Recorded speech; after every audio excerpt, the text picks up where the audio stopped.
Central Minnesota Sports Hub. It's the Morning Sports Desk, presented by Wadena's Pizza Ranch and FunZone Arcade. Available on Apple Podcasts, Spotify, or wherever you get your podcasts, and streaming on YouTube.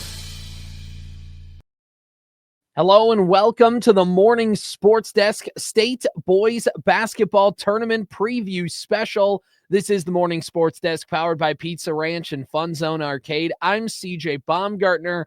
Thanks for joining me, and we have a lot to talk about with two local teams in the Class A State Boys Basketball Tournament. Nevis, the 4 seed, Henning, the 5 seed. That matchup is going to take place 1 o'clock from the Target Center that has a 12:45 pregame. You can listen right here in the Superstation K-106, WadenaRadio.com, or the Superstation K-106 mobile app. And you know what? Since we have a local matchup, we thought we'd talk to both head coaches, with Henning Hornet head boys basketball coach Randy Misegades and Nevis Tigers head boys basketball coach Scott Kramer, two longtime coaches, no strangers to the state tournament in their program's histories. And we had a chance to sit down with each of them and talk about the matchups and get ready for the tournament. Before we get into those interviews, why don't we just run through the rest of the bracket quickly? So here's how the quarterfinal matchups shake out. Remember, this is the first year that the State Boys Basketball Tournament is being seeded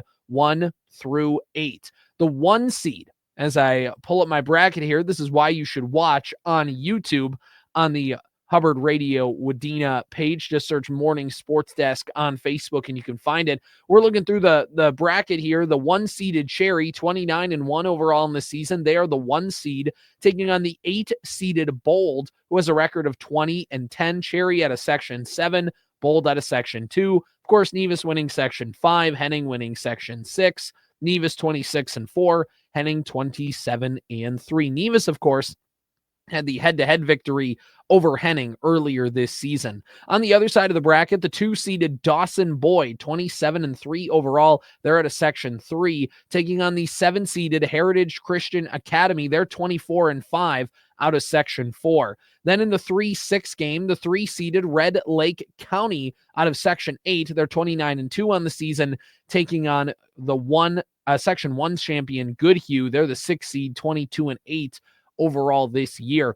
All of these games taking place on Thursday. And of course, we'll have action of all of the Henning Hornet games, all state tournament long, on the Superstation K-106. Again, the tip-off on Thursday, 1 o'clock, 12:45 pregame, Superstation K-106, WadenaRadio.com, Superstation K-106 mobile app, all from the Target Center, and then Williams Arena or the Gangelhoff Center at Concordia St. Paul, respectively, wherever that is. All right, I've done enough blabbering. I think it's time that we move things right along and we get into an interview that Corey and myself had with Henning Hornets head boys basketball coach Randy Misegades. This is the Morning Sports Desk powered by Pizza Ranch and FunZone Arcade. It is the state tournament special. I'm CJ Baumgartner, Corey Tackman over there. And Corey, as we get going with this interview here, why don't you introduce our guest? We've got Henning Hornets head basketball coach Randy Misegades. Randy, back to the state tournament. Holy buckets! Yeah, it was a fun night last Friday, and it creates some chaos, but it's gonna be a fun week here. And yeah, let's go back to the Friday in that section championship. And I know we talked a little bit before and talked about just how difficult it is to play in Section 6A and to come out of that section. I mean, just overall, kind of just tell us the journey it was going through Section 6A and then kind of getting that win on Friday night. Yeah, I mean, we've been talking with our kids since November, really, or maybe even going back to the summer. I mean, I felt like Section 6A was the deepest section in the state. I mean, maybe we don't have the very top most highly ranked teams in the state, 1, 2, 3, but we certainly have that 4 through 10. I mean, it's just crazy. We beat 3, very high level teams to get to the state tournament. So, you definitely have to earn it coming out of 6A. I'm really interested in going back to that November timeframe and the beginning of the season, because I'd imagine coming into the year, you're thinking, hey, the state tournament is within our sights. And then obviously you deal with a broken bone. And Does that derail the conversation? Or are you mostly just sad, or like how does the conversation turn when those first practices need to start happening in preparation for the season? Yeah, and so Kale practiced that first week. So he got hurt the Saturday after our first week of practice. So it's kind of, that first week, obviously you're you're all upbeat and ready to go. And, you've got that end goal in mind in March. And then on that Saturday, and then having to talk to, not only deal with that as his dad, but then having to talk to your team and whether it was spoken outwardly or not, I think everyone felt like, we've still got a pretty good team, but it'd be really tough to come out of Section 6 if we don't have him. So conference-wise, obviously, he played the last 2 conference games, but, we sort of ran the table in the conference basically without him. But to come out of the section would have been a really, really tall task, I think, without having him there. So we were initially told he wasn't going to play at all.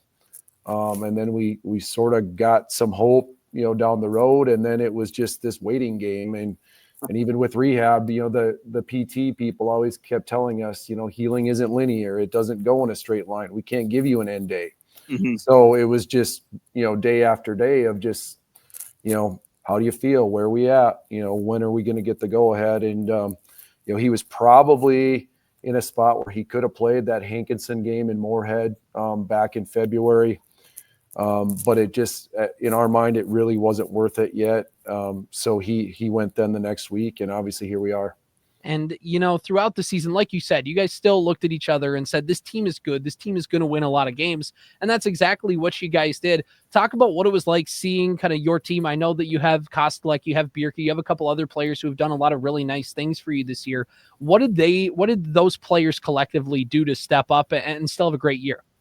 Yeah, it definitely looked different. So it was, the discussion was, it's not one guy going to replace that. It's collectively a group of guys doing a little bit more. And our guys were experienced. And then, Eli Reinbold didn't play last year, and he played this year, which was huge for us. And he's not the same type of player as Kale necessarily, but he does a lot of really good things in terms of just hard-nosed on defense. He handled the ball more for us.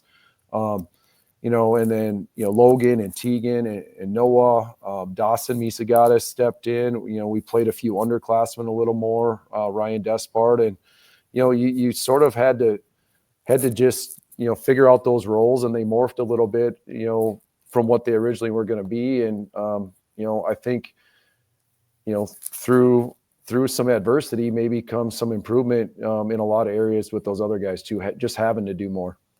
What would you say is the MO, like the through line, the characteristics of this particular team that kind of persevered from finding out really early in the season that perseverance was going to be important? Yeah, we talked a lot about it, and the kids sort of sometimes, whether they do it to me outwardly or not, maybe roll their eyes at me because it's a lot of coach speak, stick together, that type of stuff. And we have all sorts of sayings and handouts and kind of monikers we use. And, so I think our guys are, just hard-nosed and tough. We talked a lot about, kind of our motto for this year was capable of anything, entitled to nothing. We can go as far as the eye can see, but no one owes us anything. So you got to earn it. And, we've scored some points, obviously, but we typically we're trying to hang our hat on the defensive end. And I've had people who haven't seen us play maybe a lot since those state tournament teams before, wondering, if we're playing that same style, are we playing 11 guys? Are we pressing? And we just don't have the depth and the bodies to do it. So it looks a little different. And I don't think we pressed a single possession the entire postseason. Or played any zone. We just have dug in man-to-man, and our kids just made up their mind we're going to guard people, and that kind of is what carried us through the section tournament. And then, with Kale coming back into the fold, obviously it can be a little tricky, obviously coming back from the injury and dealing with all the things like that. But also the fact of, you had a whole team that played a whole season and got used to playing without him and now having to bring him back in. What was that transition like? And how did everybody kind of respond, mixing and matching into those new roles on the fly? Because you pretty much had to figure it out and then boom, right into the section tournament. Yeah, he got 4 regular season games, which was good. That first one he came off the bench and just played very limited minutes, and then kind of slowly increased those minutes going forward. But it was an adjustment because Kale's going to take some shots, which means that there's a few less shots for everybody else, and so it's sort of that buy-in with the whole group. And we told Kale too, the last year you averaged 25. Well, honestly, if you're averaging 25, that's probably not the best thing for our team. If you're averaging 17 or 18, and so are Logan and Tegan, and that's just harder to guard for all of us. So that's kind of where we've landed. I mean, I think those guys, since Kale's been back, are all in that 17, 18 range, and Noah's still in double figures, and Eli is doing his thing with 6-7 points a game, and it's just kind of accepting the fact that they're. When you bring a guy back, there are less shots and even more so less minutes for everybody. And, you have to get people that are team guys, and that's hard sometimes. I mean, the reality is, maybe the hardest thing was a guy like Dawson Misegades, Kale's cousin. He took most of his minutes, and that's not easy, but Dawson gets it, and he's a team guy, and he's still playing and contributing, and he got a huge basket the other night at Concordia. He didn't play a lot of minutes, but I think in his whatever he played, 4 or 5 minutes, he had 3 rebounds and 1 for 1 from the floor and a huge putback on a free throw. So it's just everybody doing stuff a little bit different and accepting the role. You mentioned the state tournament teams from 5 and 6 years ago, which means that really no one on this year's roster has any one on, like a personal experience with the state tournament other than, maybe Kale was like a ball boy or something on that team. Yeah, right. What is the thing now as you get ready for the state tournament that needs to be understood by the players going into this moment? Or is it just appreciating and accepting the moment that they're in? Yeah, I think it's a fine line. We talked about the last couple of days. We definitely want to enjoy the experience, and they've earned that. And with all the pomp and circumstance, and and things that go with it, we want to soak that in and be. I told the kids Friday night. I said, "You're going to want to ride the bus home," and I hadn't even talked to anyone, but we had, fire trucks met us in Vining, and the line of fire trucks and cars from Vining to Henning was ridiculous, and I think we upset a few people in town because they were blaring their sirens and horns all, at 10 o'clock Friday night. In fact, I know one guy came stomping out of his house. He was not impressed, but 99% of the community was really excited about that. But, so we want to enjoy it. But at the same time, we told the kids our goal is to win. Our goal was to make the state tournament all year. And then you kind of get there and you take a deep breath and you reassess and kind of go forward, and you're right. These guys weren't old enough to really be part of that. Kale was a manager all year. And then as you get to the state tournament, I remember him being so angry with me because you have to be 7th grade to be on the bench. Right. And he was not old enough. So he had filled water bottles for 30 games. And then we get to state and he's got to sit in the bleachers with his mom, so, and we actually went through that this year. We have 3 managers who are 6th graders, and they're not super happy about it either. But that's the rules, and that's what we live by. So right. Yeah, and obviously, I know we talked about this pregame in the section final, but the last time you guys went to the state tournament or won the section, I should say, you didn't get to go down to the state tournament. And I know that you feel very strongly about that team and what they were capable of doing. And just, is there kind of a message like, hey, we're playing for those guys too? Yeah, we talked about that a little bit Friday before the game, and it wasn't really. I don't know that we needed any extra motivation, but it was talked about. We said. And Blake Wellivan obviously is a volunteer assistant. He was on that team, and said, those guys won this game against West Central, ironically, and they didn't get a chance to go. And we feel pretty confident that we would have been the number 1 seed going into the state tournament. We had one loss that year, and that was to Bold. And we had a couple guys injured when we played Bold, and then Bold had been knocked out already. So we won on that Thursday night, and it's really fresh in my mind. We were headed down to state the next day to watch our girls play when we got the call. So, I think I had a few of the kids. Parker Frackey was in my car on the way down there, and just watching those kids melt when they got the news that we weren't going was pretty rough.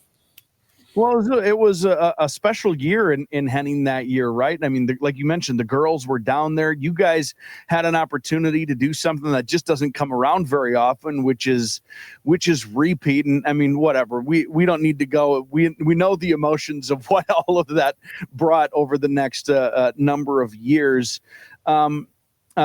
But I mean, it was a special experience in the school, in the community, because the girls were there too, and the chance to repeat. Yeah, I'm sure that remains kind of a fresh emotion for you. Yeah, and it's probably in reality something that will, in a school our size, that probably is never going to happen again, where both teams are there the same year. And I mean, again, it was a good problem to have, but that Thursday night we played our section final, and our girls were at state and played on Thursday. So we had our crowd split, and our girls won their quarterfinal game at state. And then, we played later that night and qualified, and they had a shoot around at St. Thomas Friday morning, and were on the bus on the way to Williams Arena when they got the call that they canceled the tournament. So I know, that still is something that, sticks with Mike Heppola too, and obviously me and a lot of people. But, when you started seeing the NCAA and professional sports canceling, you knew we were probably, that was probably coming down the line. But hindsight is 20/20. But we can't dwell on it, and we move on with our life. And, moving on to kind of some of the things that are happening here down at the state tournament, you guys are getting ready to play Nevis, a team that you guys played earlier in the season. And I know it was without Kale, but you still played them and you still had experience taking them on. I mean, that just doesn't happen very often, where you go down to the state tournament and you've already played that team throughout the regular season. How unique is that of a matchup in the first round? Yeah, I mean, in Nevis, I mean, I think they've come out of Section 5 years in a row, if I'm right. It is different, and it's the first time we played them in the regular season, and so it was kind of unique. And yeah, I mean, Kale didn't play, but they're still going to be a really challenging matchup. They're so big, and so we're spending the last couple of days here trying to figure out how we're going to get help, on those post guys and deal with that size. But obviously, having played them, kind of how you matched up head to head. But nowadays too, I mean, we've got. You obviously prepare for Thursday, but there's 7 other teams in the tournament. So we've got 5 coaches watching. We've got them divvied up. We've got film on everybody, because you just don't know how those brackets are going to play out. And the way that the tournament is set up for Class A, you go Thursday, Friday, Saturday with no days in between. So kind of the same thing when we were there the last time. You play one day, you get back and eat and have team meetings that night and get up and go the next day. So hopefully we're going to be playing 3 days in a row again, but we'll see how it plays out. Before we let you get out of here, Randy, I'm just wondering, going back in the season, is there a highlight? Is there a story, something that happened on a bus ride, in a practice, something behind the scenes that's going to stand out to you at the end of the season of the 24-25 Henning Hornets?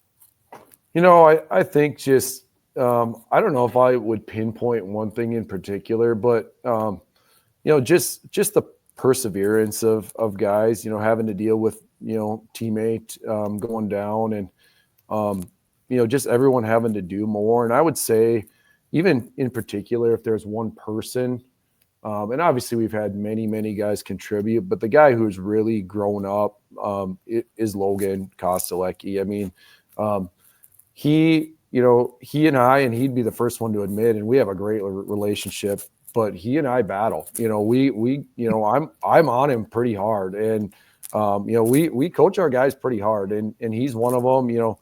We've been on him for 3 years about just doing things the right way, and handling a little adversity. He's not ever mad at anyone else, but I don't know if you've watched him. He gets so frustrated with himself if something doesn't go well. He's mad at himself.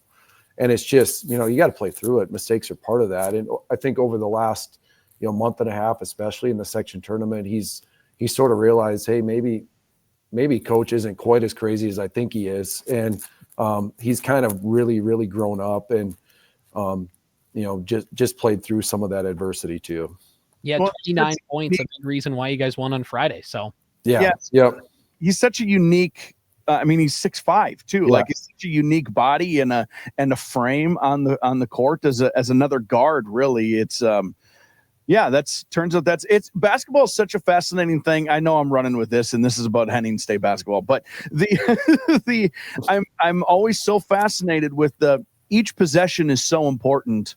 Right. Also, how the next possession is the important one, not the previous one. Yeah. And, even, possession to possession and game to game, you try to stress to kids and even as coaches, like, what's done is done. You can't go back and fix it. You can learn from it. You can, try to not make that same mistake again. Or even if something goes really well, like, I'm all for kids celebrating each other. Let's get excited. But at the end of the day, we got to play the next possession too. So you can't get caught up in what you've accomplished or something that didn't go well previously, because the next possession is coming, whether it's offense or defense. And you got to play through some things. There's lots of things in basketball. And when your shot doesn't go, you got to find a way to do something else. I think I can't remember. I'm always reading stuff from different coaches, but one of the coaches said, he's talking to one of his players as a college coach, and, how long does it take to get a shot off? And the kid said, approximately a second. So let's say you took, a high number would be 20 shots in a game. So you're going to let 20 seconds of that game when your shot wasn't going dictate the other, 35 plus minutes. That's silly. Like it's human nature, but you've got to play through those things, and you can't let your shot, going in dictate everything else. Awesome. Love it. Randy Misegades, Henning Hornet, head boys basketball coach, joining us on the Morning Sports Desk state tournament preview special. Randy, we'll let you get out of here. Thanks so much for your time, and best of luck down at the state tournament. All right. Thanks for having me, guys. Great interview there with Coach Misegades, getting ready for that matchup with the Nevis Tigers. Again, we will cover that on the Superstation K-106, 105.9 FM, online at WadenaRadio.com, or the Superstation K-106 mobile app, 12:45 pregame, and a 1 o'clock tip-off from the Target Center in Minneapolis. Before we get to an interview with Nevis Tigers head boys basketball coach Scott Kramer, I want to put in a good word for the good folks at the Pizza Ranch and FunZone Arcade in Wadena, because they have a pretty awesome giveaway that they're doing right now. This is the ultimate birthday party giveaway at the Pizza Ranch and FunZone Arcade in Wadena. You can win a FunZone Arcade party package in their brand new party rooms, which look awesome. And you can also get $150 in FunZone cards. That's over a $500 value, and you have until the end of March to sign up. March 31st is the last day you have to enter for your chance to win. If you see on the screen right here, I'll clear the banner. There's a little QR code. You can just tap right on your screen. That'll take you where you need to go to sign up for the ultimate birthday party giveaway. Otherwise, you can follow the Pizza Ranch and FunZone Arcade in Wadena on Facebook for updates here. And just a great deal, great party room, birthday parties, and the Pizza Ranch. Well, it's almost like chicken and mashed potatoes, or like pizza and the little garlic cheese bread. Oh, wait. Oh, yeah. They all go together because they're all a part of the Pizza Ranch and FunZone Arcade. You put them all together, and then you get just the awesome buffet that they have, and a buffet that you can do your way, where you can pick the pizzas. I always like to pick Canadian bacon. My wife likes to go chicken Alfredo. We split that baby down the middle. We like to share that one on the buffet your way. And, the Wadena Pizza Ranch and FunZone Arcade, they're one of the only ones in the area to do the chicken Alfredo pizza. So if you're a fan of that, my wife gives a full regards there. It's awesome. You get great pizza. You get a fun arcade. And I mean, really, what more do you need to make one of the best birthday parties ever? And you have a chance on the ultimate birthday party giveaway to really give that kid a party in style. The Pizza Ranch and FunZone Arcade in Wadena. Go check them out. Welcome back to the Morning Sports Desk, powered by Pizza Ranch and FunZone Arcade State Tournament Special for boys basketball. I'm CJ Baumgartner, joined by Nevis head boys basketball coach Scott Kramer, joining us here on the State Tournament Special. The champions of Section 5A once again, the Nevis Tigers. Coach, how does that sound? It sounds great. We've had a really good run this year, and just happy and grateful to get back to the state tournament. And, this has been a thing for you guys. You guys are always kind of around. If you're not winning the section, you're always kind of in that, what are the final teams in it? Just what has kind of been over the last 10, 15, 20 years, just kind of Nevis basketball? What has been some of the things that you guys have done to make yourself successful year in and year out? Well, it's kind of like a family business. I've had 3 nephews and 3 sons play in the program. We've had some Bessler kids and some Lindos and a whole bunch of other kids here and there. And we've just been a family for probably the last decade. And, when somebody thinks Nevis boys basketball and just some of the traits that a player you want to have would have, what are some of those things? Just being good kids. I mean, we've had some really good kids and a lot of support from the community. This year's team, one of the best things about us is we share the ball really well. And our kids are friends on and off the court. One of the big things is our kids always like to have poker games, and they're always, spending time on and off the court. So it's not just the basketball thing. And you see that in our football program, who's been very successful. We've got some other great school activities that do well. And it's all just that community feeling. And, you mentioned the community feeling of it, especially having that successful football team and the success in other activities and sports, like you're saying. And how does that add to the competitiveness just of the guys that every night in and night out, they want to be gamers? Yeah, that's it. Exactly. The kids just want to compete, and that's great. Like I said, the football, the basketball, we've got some good sports programs. The kids are just, again, the support of the community can't be overlooked, just in the sense of the parents and everyone in the community supports the kids going to the tournaments, doing all of the hard work and the behind the scenes stuff that then now we get the reward for by getting to be on the biggest stage. And, when it comes to this year's team, obviously you guys come in knowing that you have a pretty nice squad, but was state tournament an expectation? Was that something you guys were talking about throughout the year? Or was that just when it gets to that point, we'll talk about it? A little bit of both. I mean, we've been to the state tournament a few years in a row now. And so, that's kind of like our benchmark that, hey, we want to get back there. That's our goal. And then let's see what we can do when we get there. So I think anything short of that now with the expectations that our community and our team even puts on ourselves, that's kind of where we need to strive to get to. And obviously throughout the season, you don't assume you're getting back there. You have to get some things done. You have to hit certain benchmarks and get to where you want to be as a team. Was there a certain point throughout the season, or, was it just when you won the section tournament against Upsala or whatever? When was that moment for you where you're like, no, this is a team that's going to get back to the state tournament? Well, we really increased our schedule. We toughened up our schedule. In fact, we've played 4 of the 7 teams in the state tournament field this year and went 500 with them. We also played Pequot Lakes and lost at the buzzer in a game, and they're in the 2A state tournament. So I think for us, each year is different, and we had 3 new players on our team. We returned Devin Lindo and Alex Lester, our point guard and our center, and obviously AJ Bessler moved into a full-time starting role. But our other 3 guys are really new to this, and so that's the challenge every year of getting those guys to fill those holes and see how efficient we can be and how much better we can progress throughout the year. And like you said, you're putting some new kids into the fold, bringing some kids from last year's team who are taking on new roles. And obviously with every high school team, you change from year to year. But what was it like this year, kind of bringing everybody into the fold, and how did they all handle that transition? Well, the nice thing that we have for us is that our team this year is probably the biggest team we've ever had. So having Devin Lindo as a returning point guard is great. Alex Lester, a 6'9" senior, and having AJ Bessler at 6'6", that really makes things a little easier for the guys around them, because they're going to get the benefit of a lot of double teams in the paint. And so our shooters have just been able to, have it a little easier than if they were the guys that had to go create shots, like a lot of perimeter teams that have to try to get themselves open, where in our case, we play the other way, where we have 2 big post players that create opportunities for other guys. And, for you guys this year as a team, is there any kind of fun stories? Is there any fun storylines? Has there been anything kind of throughout the year that just has kind of been something fun to follow? Our kids like to bet on everything. It started in fantasy football in the fall, so they bet on that. And then one of the kids, Isaac Bessler, was last place, so he had to shave his head. And then they were, they just have a lot of fun. And so we are a fun group of kids. And so it's just, there's always something going on with the kids, riding each other about something, or, so that's really fun as a coach to have those guys just always, coming and bringing the fun to the gym. And like you said, this isn't the first team that you guys have taken to the state tournament. There have been many others before then, but in your eyes, what does this team have that reminds you of some of those great Nevis teams throughout the year? Just the teamwork. And actually, really, I know in the section final, we beat Uppsala pretty handily, but Uppsala is a better team than that. We just, we find a way to play really good basketball at the right time. And that's kind of what we've done this year, like in some other past seasons.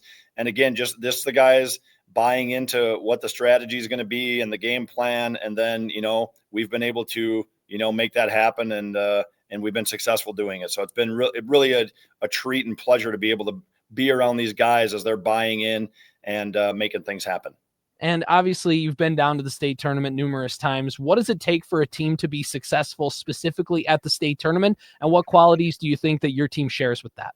Well, the big thing now, and I think any coach in the field will tell you this, you just have to play good basketball. It's all those things you preach all year, all summer, during the season and all of that. Like, you got to get the rebounds and you got to make the free throws and all those little things, because against the quality of teams that will be playing at the state tournament, if you make these mistakes and don't do your job, then the other team's good enough to make you pay like each and every time for it. So for us, we just really try to concentrate on how well we can play. And then hopefully that's enough if we play well during our next game.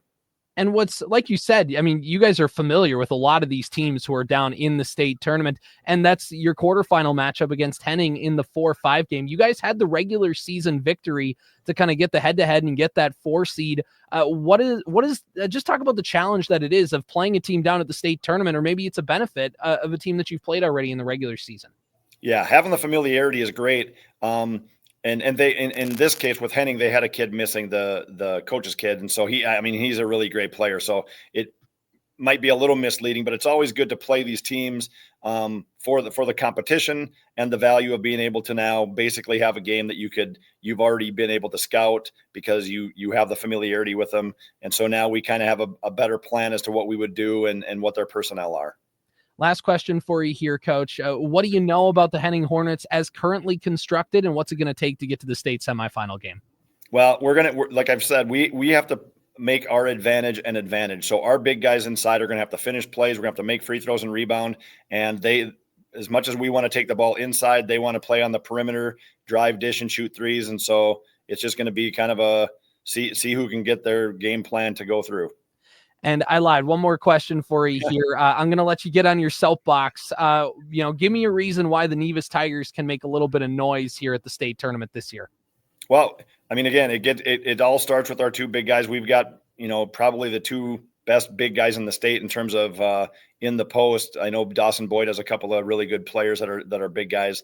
And so if we can get the ball inside, like I said, get to the free throw line and make teams either foul or have to double team to open up opportunities for other kids, we like our chances.